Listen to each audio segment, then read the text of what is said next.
Could gambling and sportsbooks be the next big thing in pro bass fishing?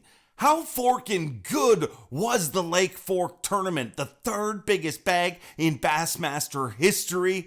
And right from the screen of knowledge, hanging up the cardigan of confidence, the stat rat himself, Ronnie Moore, and as if that wasn't enough, we bring in Street. J.O., whatever you want to call him, James Overstreet joined us with all sorts of tomfoolery on this episode of...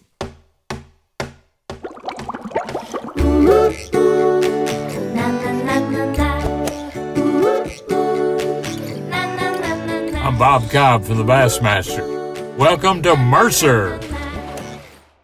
I want to welcome each and every one of you back to Mercer. I am Dave Mercer, and that's how little creativity we have at this show. That's actually the name of the freaking show. So, I let you remember things. It is April 28th, which of course is National Blueberry Pie Day, National Bravehearts Day, National Great Poetry Reading Day, National Superhero Day, and Denim Day.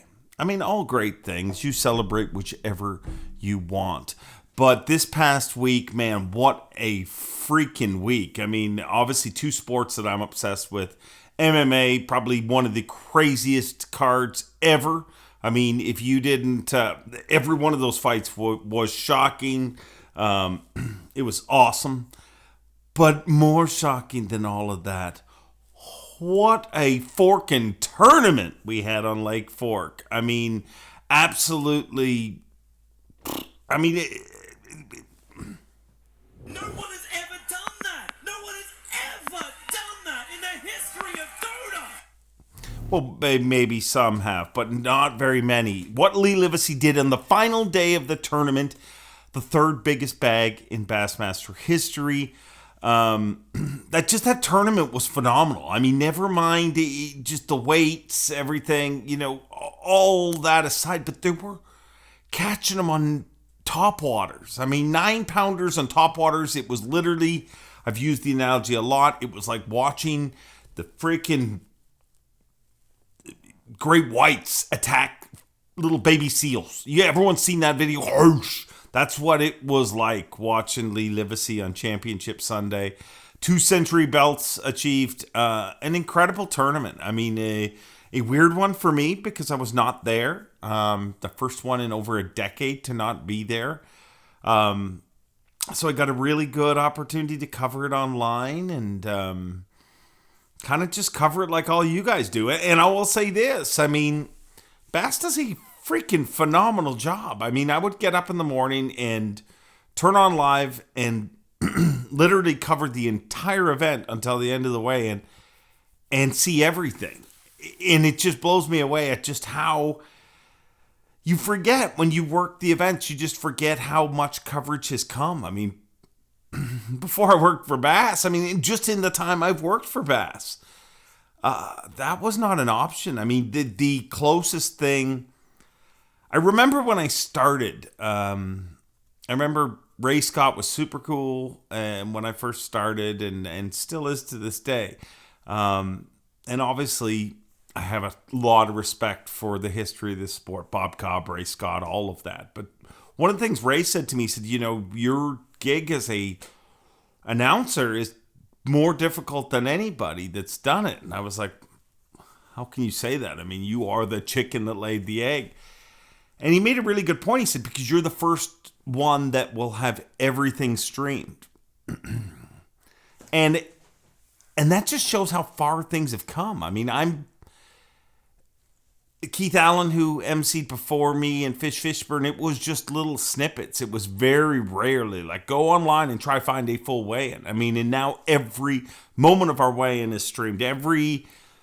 From before takeoff till after takeoff is streamed. And then there's a million different independent things, wrap-up shows and that sort of thing. So it really is cool for our sport to see it from that end of things. But I don't want to see it anymore, to be honest. I like being at the events. I missed all the anglers. I think I got kind of like a weird little tiny glimpse of what it's like when athletes retire.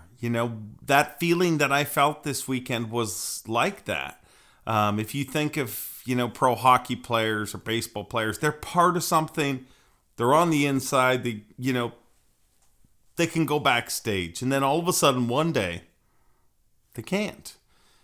And I don't think anybody feels that pain but them. And that's kind of what I felt like this weekend. Not being there, not being on the inside track. And then with Lee winning and, so many guys in the mix that I just have such great relationships with. And I hated not being there. But it's not something I plan to do a lot in the future. But it was a unique perspective. And I'm thankful for freaking technology. Because normally, you can't be there. It's over. I spent, I think, in total 6-7 hours of the event hosting live, which was cool, which was fun. I got to, work with Davey as always, and got to work with Ronnie a little bit more. And, it was a great event. But that to me here's the other thing. It was the right event to be home for. As much as it killed me, it was also no better way to pass time than that. There was not a bass fishing fan in the world that wasn't obsessed with watching that and just seeing every bit of it. The excitement around it. I was hearing from anglers from all different leagues and everything. Everybody, when they start catching 30 and 40 pound bags and they're catching them on top water, it's phenomenal. So yeah, that was cool. But it got me thinking, because if you really look at a lot of sports and a lot of the growth out there, you look at things like FanDuel or DraftKings or stuff like that. And I really wanted to pose this question to you guys. Is the next step, because if you look at how much fantasy fishing has to do with bass's success, it's incredible. The amount of times that just the amount of excitement that it brings to the sport. People love having skin in the game. And I know in fantasy fishing, it's not a financial skin, but it's almost worse. If anybody's played fantasy football, it's a 12-person league in fantasy football, and nobody else, aside from you and those 11 other people, give a crap about your league. It doesn't mean anything to anybody, but it has ruined a lot of Mondays around my house. So it almost is more than the skin in the game. You know what I mean? It's your name, your whatever. But people like that. So my question to you guys this week is that the next step for fishing? Like FanDuel or DraftKings or somebody like that. How awesome would it be to have them in there? And how much money would you have made? Would you have bet on Lee Livesey this Sunday? Would you have thought that third biggest bag in Bassmaster history? How many 9-pounders, 8-pounders, 7-pounders would we see in this tournament? Is that good or is bad? Let me know. I'd love to know people's opinions. Because, to me, it just seems like it's one of the next big steps when you see how fishing grows. And really, let's be honest, everything grows from one direction, and that is not the band One Direction. Everything grows from one direction, that's financial. You get more money involved and things grow.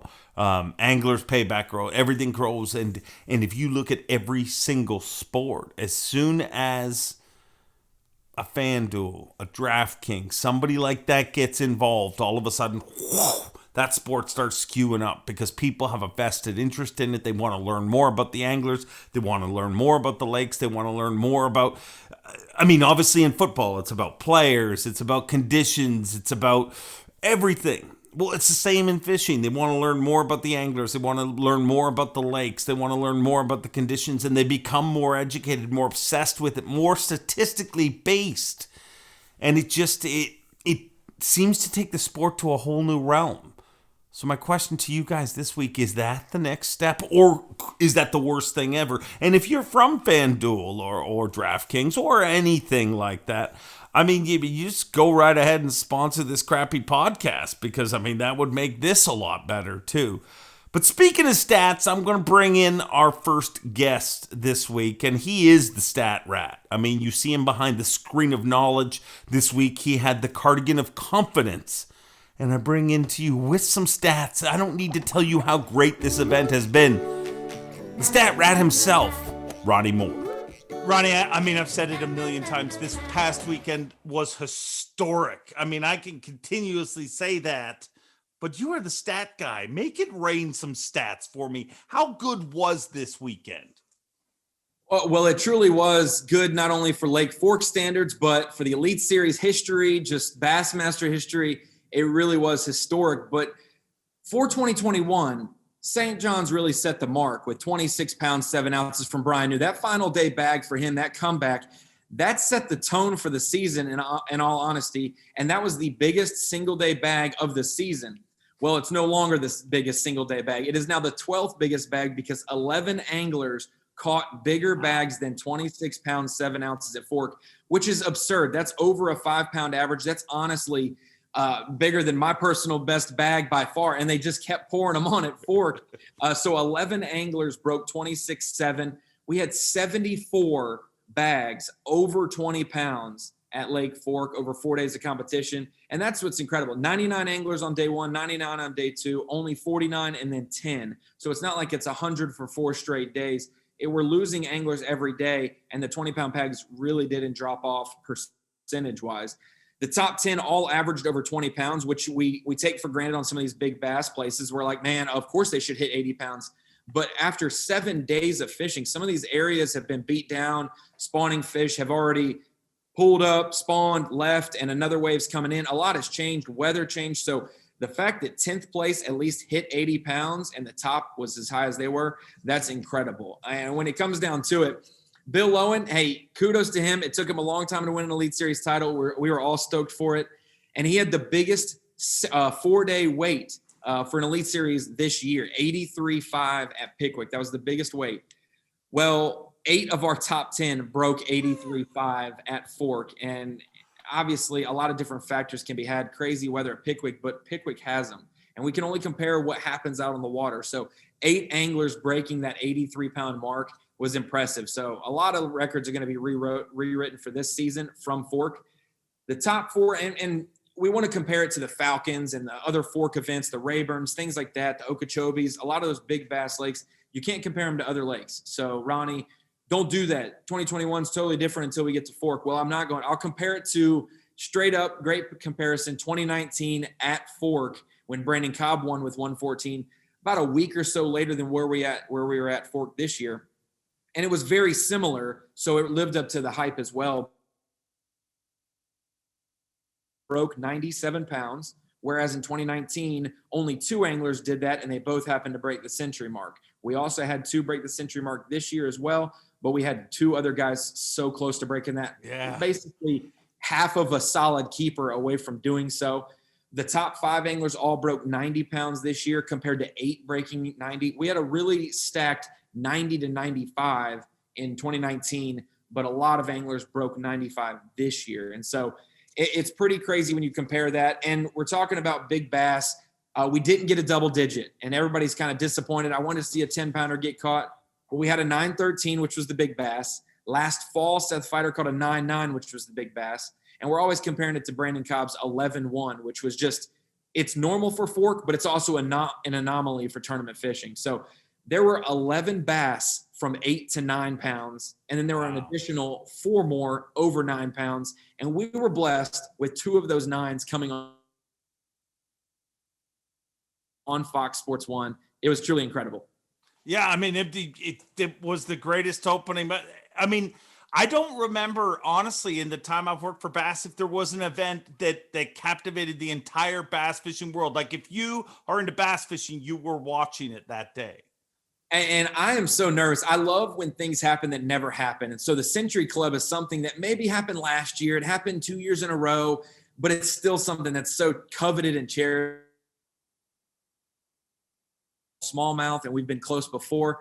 And so this year, breaking the century mark with 2 more anglers, Walter's doing it, Livesey doing it as well. Livesey didn't only jump in there, but he jumped into the 16th place all time. Biggest Century Club records. You think of Paul Elias, 132 pounds, that record. A lot of records were broken in 2008 at Falcon, but we obviously have some jump up there and mess with the top 20 list. And Livesey did that. ounces. To compare that relatively, it beat Falcon's 2013 top weight of Keith Combs by 1 pound. Keith Combs had 111 pounds, 5 ounces at Falcon when he won.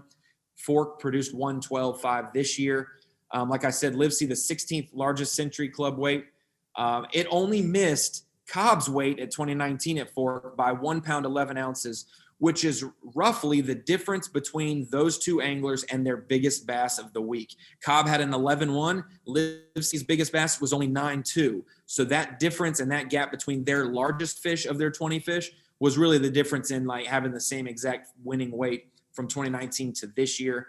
And then when you look at it, Walters jumped in and joined the Century Club last fall, and he's the only 9th angler in Bassmaster history to have more than one Century Club belt. 9 anglers all time have done that. The Century Club's happened 46 times by only 32 anglers. So those 9 anglers have done it a combined 14 times between them, which is cool.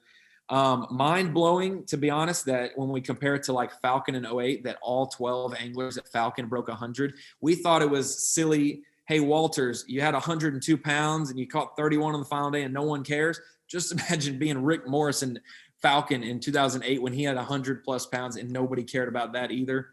And honestly, the last thing is in the top 20 list all time of Century Clubs, Fork owns 2 now. Clear Lake has 2. Amistad, Kissimmee, and Santee all have 1 represented. And then Falcon has 13. 12 of those from one event. So Fork is up there. And honestly, the only difference in Fork and Falcon or Fork and Amistad or any of those, it's so much smaller. So the fact that it can do it is incredible. And he gets 10 to, when you look at where, just look on a map where Falcon's located versus where, I mean, Fork is jammed with anglers every single day. I mean, it's incredible. I mean, I just hope we go there every single freaking, I mean, it's hard to believe we went from Orange to there. Exactly. And that's the crazy thing was Jason Christie's 4-day weight at the Sabine was 43.15 and Lee Livesey had 42.3 on the final day at Fork. So his 5 fish at Fork on the final day almost ate all 20 of Christie's winning fish at Sabine. And I think also the entire top 10 or something like that going into Fork was bigger than Gussie's 4-day weight in Knoxville. So that's incredible. Just thinking about some of those things, that 10 anglers winning weight of an Elite Series event this year. Incredible. Ronnie, thank you very much. And that right there is the stat rat, Ronnie Moore. I mean, the dude went to school for this. I mean, he went to school, I think journalism and you can tell I didn't go to school. Statistician. Either does your nails or does your stats. But Ronnie Moore and Such, I mean, they do a great job of tabulating all that stuff on Bass Live, and I have a lot of fun with them. But man, he knows his freaking stats, and those stats right there give you kind of an idea of just how phenomenal this event was. And you know, this silly little show, I mean, we can't offer much. I mean, all we can offer is week after week. We'll be here every Wednesday, putting a little hump in your hump day. And we'll give you a behind-the-scenes look at things on the road, on the tour, you know. And the problem with that is when I don't go to an event, I can't very well give you a behind-the-scenes look. So I decided to give you a behind-the-scenes look through this next guy, our next guest, who, if you're ever wondering, you know, who I spend most of my time with on the road, I mean, this is my bro. This is 9 out of 10 dinners I'm eating with this guy. He checked on me every day this week. I mean, super cool one morning. I think it was the first morning of the event. I'm at home, bummed. You know, I'm not there. I get it. Big picture things are all good and everything, but you're still bummed not to be there. And I get a selfie from this next guy and Rick Clunn. I mean, it made my absolute morning. It was pretty cool. I mean, I got a selfie from Rick Clunn.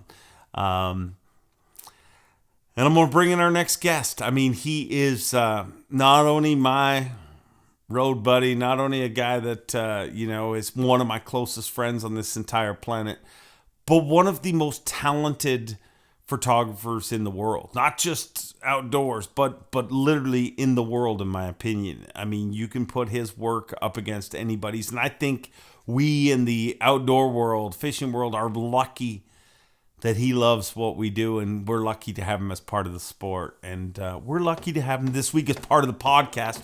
So let's go ahead and bring him in. Let's bring in Street, James Overstreet. James Overstreet, what in the hell just happened at Lake Fork? Cheers. That's probably what Patrick Watkins is thinking right now. Cheers to you. I'm having some good unsweet tea, Dave. It's really good and cold. Good. Yeah, it looks good. It looks good. Yeah, imagine what he's thinking, dude. You weighed in 31 pounds.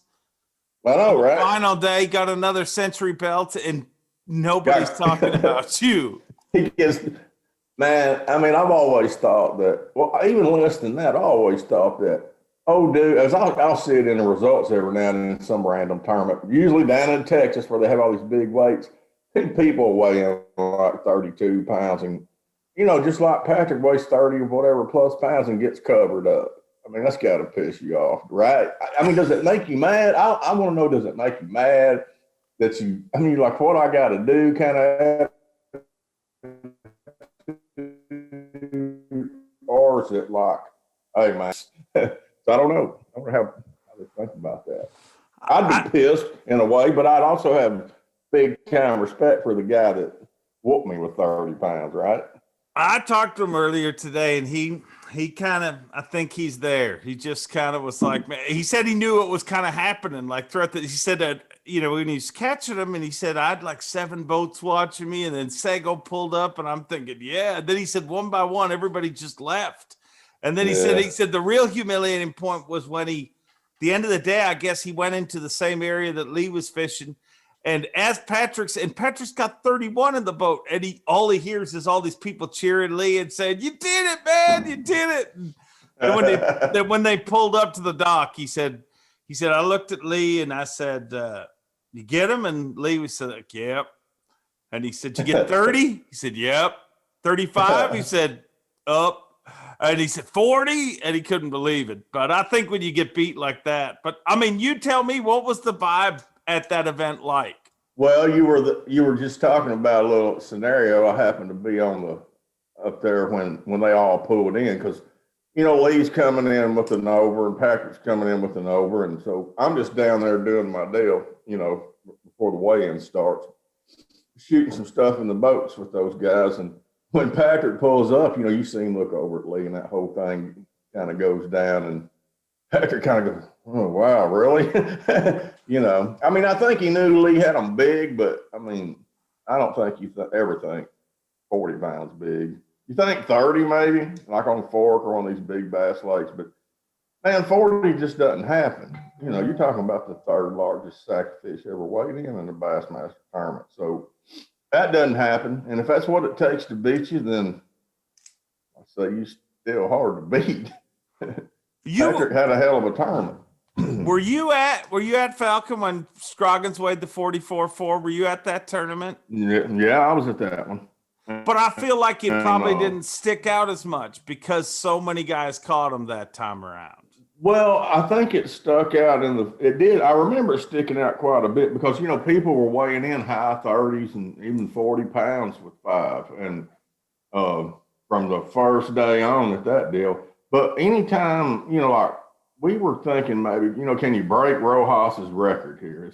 Can somebody, you know, get in a place and have it to themselves and do it? And so from that standpoint, you know, we're hearing that Scroggins is close. You know, we know he's close. He's 44, 44.12, something like 44.4. 44.4. So, I mean, he's breathing on it, man. And, but just didn't quite get there. So it shows you how hard it is. You know, I mean, it's a 9-pound average you got to get to have the heaviest. I mean, most people want to get to 1 9-pounder and they're fishing live. So you got to catch 5 in one day. I mean, think about it. You know, I mean, it doesn't happen. No, it doesn't happen. But that's what I wonder how many people has it happened. How many people have caught 40 pounds? Pros and everybody. How many people, their best 5 have been 40 pounds in their life? You know, on any random day of fishing. I mean, can you go out and catch 5 8-pounders on? I mean, have you done that? Has anybody done? I mean, I don't think that many people catch 40 pounds in their life. No, I think a lot of people have caught 30s. You know, a lot of tournament. You know, I'm not talking about in a tournament, but I think, but when you talk 40s, that's I don't know anyone that's done that. I mean, it's you think of how long both me and you have worked for Bass, and Yeah. we've been lucky that you've been there for both of them, but in our time, there's been 2 over 4. You know what I mean, in that class. Like it doesn't. I always wonder what do you think Rojas was doing this with? Probably pacing back and forth, hoping don't. He was the only dude hoping it wasn't getting to get beaten. I don't know, man. I know Dean pretty good. I was good friends with Dean. I've been for years, and I mean, you know, man, he don't want nobody breaking his record. I'm sure. I mean, there's no doubt he don't want nobody breaking it. So I don't know. You know, I'm sure he was hoping it wouldn't happen. So Dean did it in Florida. yeah, Scroggins, and Dean's from Havasu, and Scroggins is from Florida, and he did it in Texas. But Lee to do it in front of his hometown crowd. I mean, what was it like? I got to tell you this. To me, and nothing against anybody catching 40 plus pounds anywhere, but I think to catch it on Lake Fork, especially as busy and as heavily. Yeah. Dude, you should have seen all the boats. I mean, it spawned. It's full moon in April on Lake Fork. You know how many people are bombing that lake, and a lot of good fishermen out there. You know, so for you to be able to do that, and you know, Lake Fork's not that big, man. It's not like Rayburn, Toledo Bend, and all. I mean, it's what 23,000, 24,000 acres. It's not that big, so.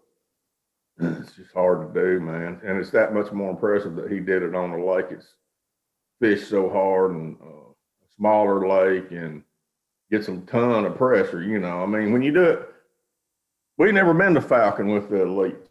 I'd only heard just a bit about Falcon. I mean, it was just such a well-kept.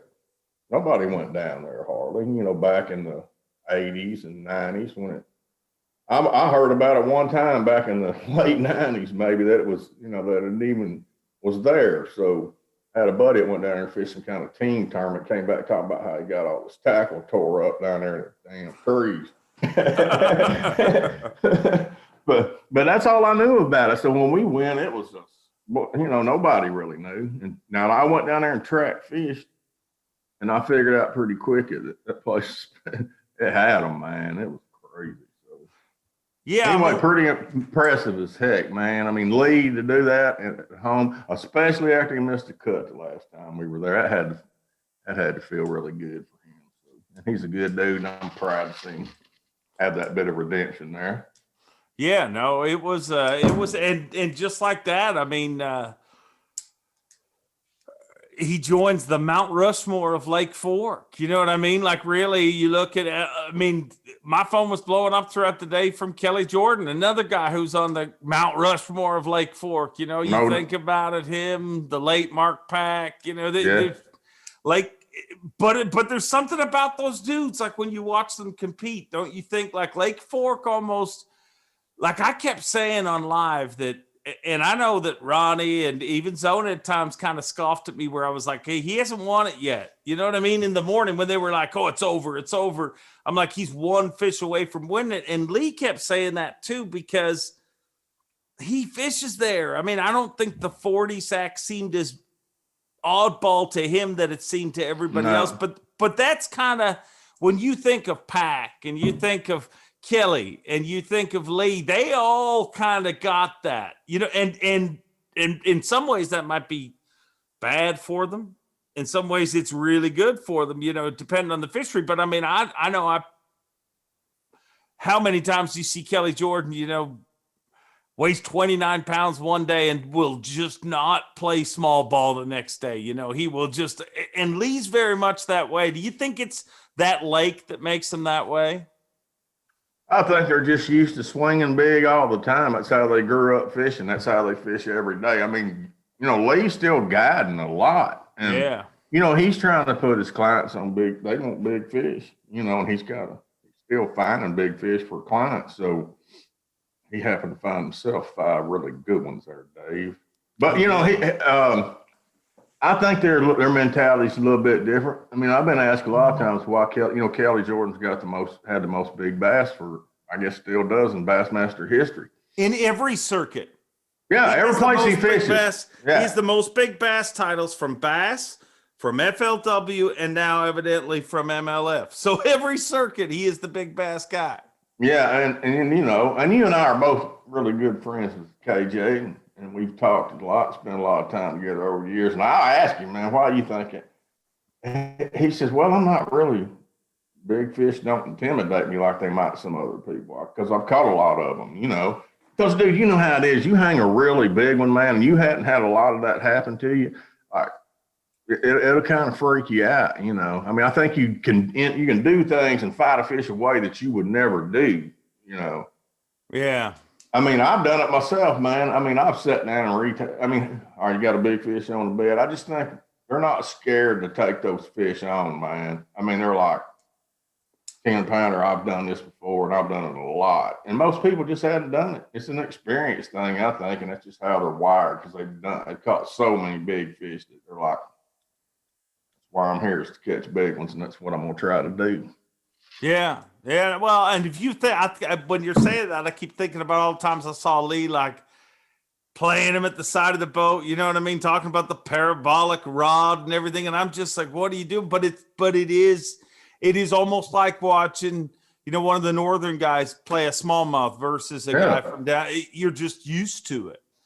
Well, the first thing a lot of people think when they hang a big fish is, oh God, I don't want to lose him, or how many ways or don't do that. I really do think it's just, you got to get used to fighting those big fish, you know, the way they pull and as strong as they are, you know. And I think those guys have just had a lot more experience with how that goes down. I mean, you see a big fish jump, and that thing kind of blow your mind. But a 10-pounder comes up, you know, he don't look like nothing else. You know, people say, oh, I caught a 10. Or a 10-pounder don't look like, it looks like a 7-foot man when you're walking into Walmart. If you see a 7-foot man, you know he's 7 feet. You don't have to guess and say, is that somebody 7 feet? No, he ain't 7 feet. Same with a 10-pounder. He just built different. It's a whole different creature. And that's what made it so cool too, that he caught them all on top water. I mean, all right. I mean, dude, it reminded me literally of the video, like we've all seen the Nat Geo videos where the freaking great white starts eating the baby seals and everything. That's what it was like. I mean, all of a sudden, all the other top water hits that we got excited about in the past just don't mean as much. Yeah. And man, they hit it. They ate it good too. I mean, you would see those. I mean, he had them pinned with both sets of front and back hooks, top and bottom, a lot of times in their mouth, where they're just open mouth coming at him, the whole way, you know. And I tell you, did you notice how many fish we had that were hooked really weird, man? I don't know that I ever remember so many fish being foul hooked in a tournament as we had over there. Why do you think that is? I mean, like they're swiping at the bait. I don't know what was going on with that. I think time of year, you know what I mean? Like they're not really eating it. You know, those fish. And I think that's why they continued to push too. Like traditionally, when that weather comes in like it did, those fish should have really pushed things back. But I just think that those fish have been repressed. Like they've been trying to spawn for the last several months and just thing after thing. And now it's to the point that like, it's the end of the night at the bar. I mean, it's going to happen whether one way or another, this is going to happen. So no matter how ugly it's going to get, it's going to have to happen. Yeah, I know. And, they're kind of doing that at home here. I fished last week and that cold front came in and there should have been fish up everywhere. But, it's kind of the same deal. The nights have been cold in the south, down here in the southwest. Yeah. But, man, I'd like to be down there this week, though. Oh. The weather's kind of stabilized here. So, and it started to stabilize because I thought it would be big the last day because the weather was finally getting stable. The night stayed warm. They didn't have a lot of wind. And I figured it was going to be the biggest day because it was really the best day to fish. The cold front was kind of on the front end of the tournament. And then we had a warming trend that slowly made the fishing better, especially building into that last day, and they just hit it right. And that full moon, like the and pink full moon. That's right. was it a pink full moon? That's what they called it. I didn't see no pink, but they called it pink. I don't know. I don't Hey, know. one of the things we got talking about on live, and I don't have an answer for it, but when you really think about fork, you look at techniques like the Sanko, the big jig and spoon, the big giant flutter spoons, the long lining, strolling, all those techniques came from fork. Why do you think so much comes from fork? I think it's kind of like, the Japanese bring a lot of techniques over here just because I think it's because it's a necessity that you come up with new techniques and things just out of pure fishing pressure on them. You got to show them something different. And, different techniques are developed, different baits, that sort of thing. All that finesse fishing over in Japan, you hear Takumi Ito talk about, how he fished that bridge, for instance, over at the Sabine. That's a totally different technique, man. I mean, nobody fishes that freaking slow here. I mean, I don't know how you fish that slow, but that's what it took, And once again, I've always said this about elite guys. From having camera boat drivers over the years, when I would have one, usually be a local guide or somebody like that. But even those guides will learn how to, most of the time, they tell you by the end of that deal that, hey, they learned a different way to fish the lake they've been fishing their entire life. And born out of necessity, you got to come up with something new, man. I mean, they're looking at the same stuff every day, and I guess that's a lot of it.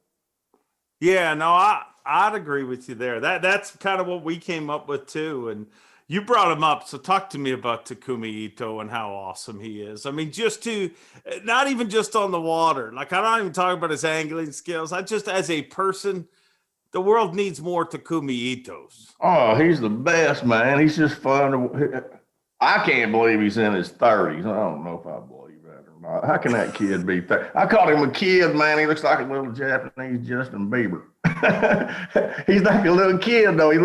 He's such a good guy, though, and he says thank you, and he's really respectful. And I remember talking to him when he first started fishing the opens. I got a cool picture of him. It's still dark. He's getting his stuff ready, and I didn't know he's going to be like the next big thing, no. But man, I'm telling you, dude, he may be the best Japanese angler we've ever had.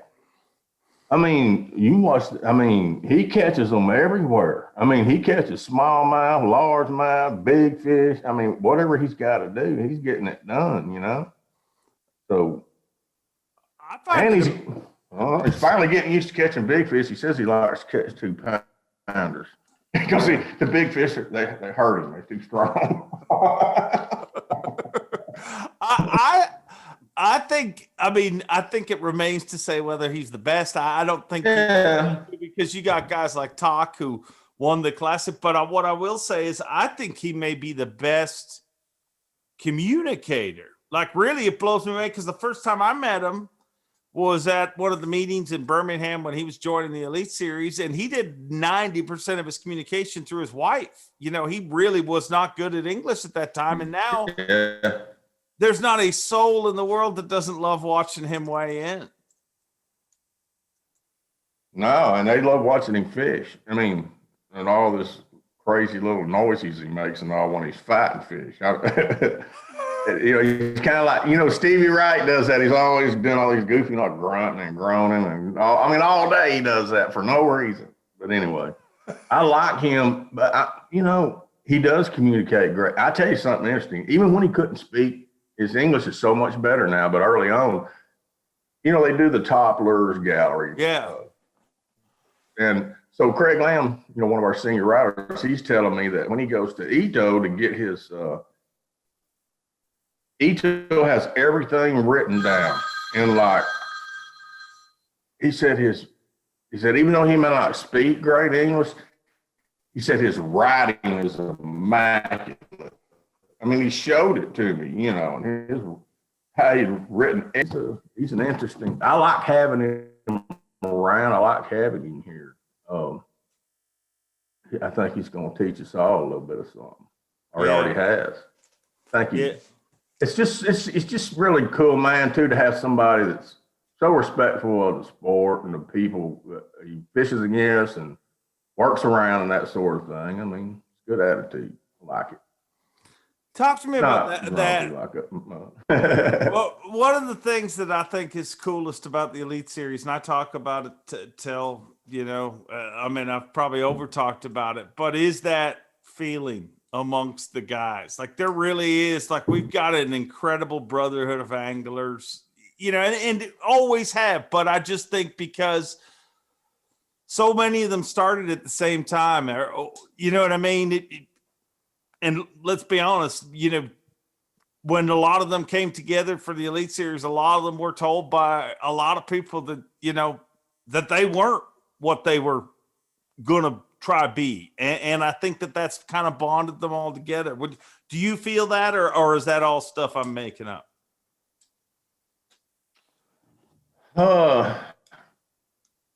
I'll just say this about them.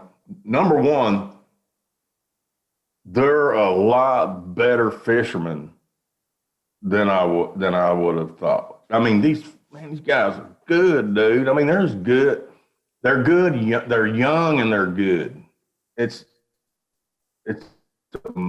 I can't believe how young some of these guys show up and be. How can you be that good and be that young?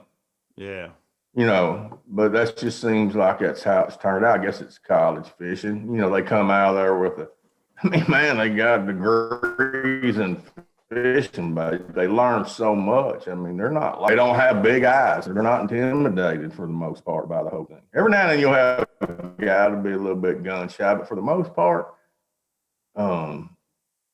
they all get along great. They're good to work with. They're great fishermen, and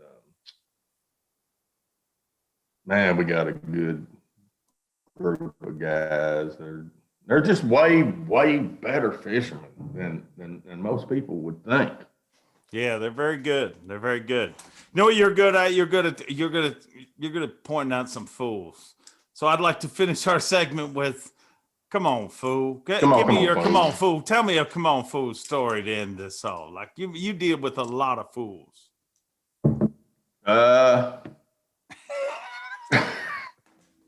Talk about putting a man on the spot.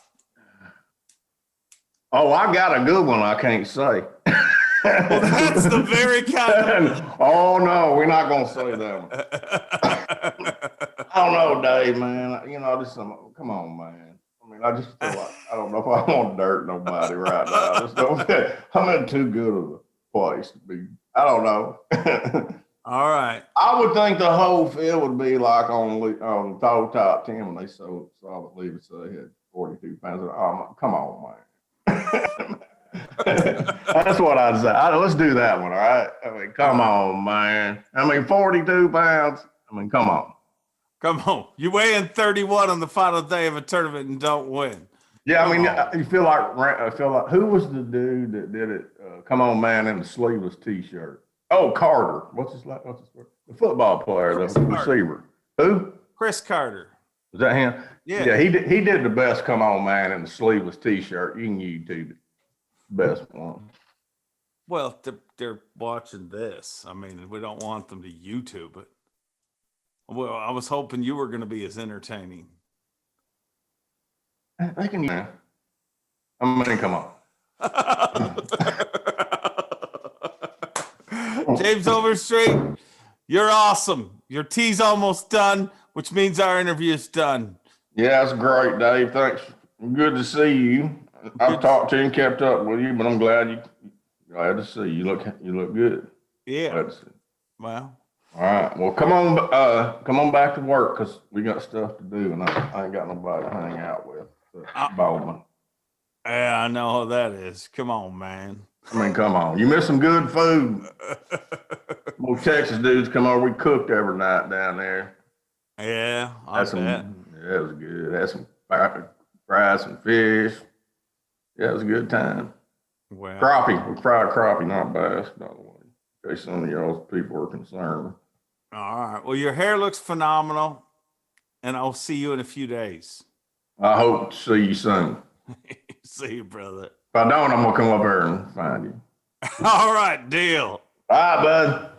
James Overstreet may have made the greatest analogy for a 10-pound bass in this last interview. I mean, that was freaking awesome. You're right. It is like a 7-foot man walking into Walmart. It just looks different. I mean, dude is awesome. Want to thank Street. Want to thank Ronnie for being part of the show. And want to thank you guys for watching this silliness every single Wednesday. I love this community and I love how this continues to grow. Make sure to send your feedback. Make sure to send your questions. I'll get you the answers, whether it's something I can answer or whether I have to go to an angler and get the answer. I will get you the answers.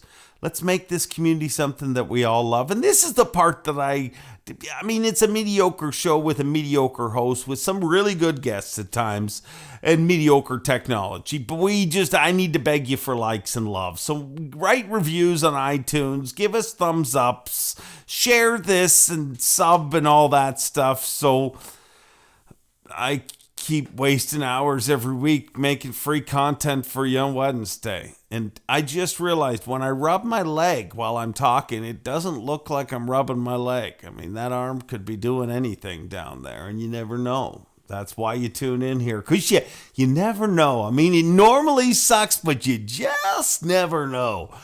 Next week, it could be better. Thanks for watching. Please like, comment, and subscribe, because Bob Cobb of the Bassmaster told you to. You hear?